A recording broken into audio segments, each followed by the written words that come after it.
So Renaissance and Enlightenment philosophers. Um, this is actually like take 6 of my attempt to do this because the microphone and speaker system in my MacBook Air is being ridiculous, and they switched out my computer from the Pro, so it's different and it's aggravating me. Anyway, moving on to Renaissance and Enlightenment philosophers. There are 6 people that we're going to pay attention to in this time frame. I'm going to give you a very brief introduction in this first one for a very simple task. You are going to have to pick one of these guys to study for the next 4 or 5 weeks. So pay attention, listen carefully. Here we go. Renaissance and Enlightenment philosophers. These are our 6: René Descartes, Baruch Spinoza, John Locke, Thomas Hobbes, Immanuel Kant, and Soren Kierkegaard. Now, Descartes, Spinoza, Locke, and Hobbes are all considered Renaissance philosophers. Locke and Hobbes really kind of straddle the line between Renaissance and Enlightenment. The Enlightenment's getting rolling under Locke and Hobbes. Kant and Kierkegaard are firmly entrenched in the Enlightenment period. So Hobbes, Locke, Spinoza, Descartes are all 16th, 17th century guys. Locke's only 4 years into the 18th century, so we really count him as a 17th century philosopher. Kant and Kierkegaard are pretty squarely entrenched 18th and 19th centuries, so 17 and 1800s. We've made a gigantic leap forward from the Romans to now, almost 2,000 years worth of leap here. And part of the reason why has to do with what we're going to look at in third quarter, because that space in third quarter that's taken up with philosophy is dominated by Christian theology, because it was Christianity that dominated the Roman world and the world after it as the Roman world began to fall apart. So we get introduced to ideas from these guys, starting with René Descartes, born in 1596 in France. He's a French mathematician and philosopher. He is primarily concerned with philosophical precise accuracy, philosophical precision. He is also trying to make very, very clear these philosophic principles and how they relate to theology. And so he's going to make statements about God that sound more philosophical than theological. And that's because he's intentionally trying to do philosophy in a very Christian way, I believe. He seems to be rather orthodox in his Christian thought. And so he's going to make claims about God much less theologically centered than philosophically centered, even though he's talking about God. He's an interesting character, and if you're looking for a change of pace from a lot of the guys we've talked about, René Descartes is probably your best choice. Baruch Spinoza is a Jewish philosopher, born in 1632 in Amsterdam. He, while you would think, probably shares some of those Judeo-Christian values and talks a bit like Descartes does. That's actually not the case. Spinoza has been described as a naturalist in the extreme, and his ideas about God on the surface sound palatable. They sound really good. And then you dive into what he means when he makes these statements, and you realize, well, that's not exactly, or at all, what I really thought he was trying to say. And so Spinoza sort of spins. That was terrible. I'm sorry. He really makes you careful about the definition of the word that you're looking for. And the way he approaches things and the way he defines his terms is really critical. So if you're looking for somebody that you kind of got to really pay attention to, but is really going to give you a different opinion from a sort of standard Judeo-Christian philosophic outlook, Spinoza's your guy. You just got to pay attention to his nuance. Okay, John Locke and Thomas Hobbes, probably going to take as a bit of a tandem. And here, we're going to flip the chronological order. The rest of the 6, we're going in chronological order here.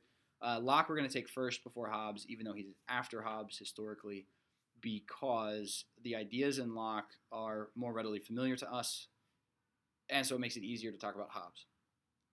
So John Locke is a British philosopher and social critic, born in 1632, dies in 1704. We know Hobbes in the United States because of his social contract ideas that give rise to things like constitutions and these documents that guide how we do government. However, Locke in his time is probably more well known and we should probably know him better for his work related to education and philosophy. Locke believes that everybody is born a blank slate. For some of us, it's kind of how we feel walking into a philosophy class. Locke says that's how human beings are all the time. So those comments I got on your tests that said, I don't know, I went blank here, Locke says that's the basic human condition from birth. You're all a blank slate and you have no idea what's going on, and you have to be educated. And so education for Locke is enormously important. You got to know what you don't know, and because you're born a blank slate, you literally don't know what you don't know. And you have to be informed about all of that. And as you're informed about all of that, then you can come to learn and reason and figure it out on your own. Okay? He'll leave from there to an ethical piece that says this then is how we act rather ethically. Thomas Hobbes, quite a bit different. Hobbes was born in 1588. Again, he's before John Locke. Dies in 1679. Concerned with physics, philosophy, and society, he's been called a thinker. I'm not entirely sure what that means. Don't we all think? Doesn't that make us all thinkers? Anyway, whatever. Hobbes is the opposite of Locke in a lot of ways, and primarily when we talk about social issues and human government. So Locke and Hobbes are both going to agree there are absolutes that we live by, and God might even be those absolutes. Hobbes differs from Locke because while Locke argues for the social contract that links people and their government together and says, hey guys, we got to sing Kumbaya and get along here, Hobbes says, no, that's ridiculous. Here's how this works. The king is a Leviathan, and that's actually the title of one of his works. And look, God's given him the ability to be king, so he can squish you or roast you like a marshmallow because he's the king. So you don't have any input in the way the government works. The king has all the input. You just have to do what the king tells you to do. And if not, then he squish you. The king gets to punish you severely for that.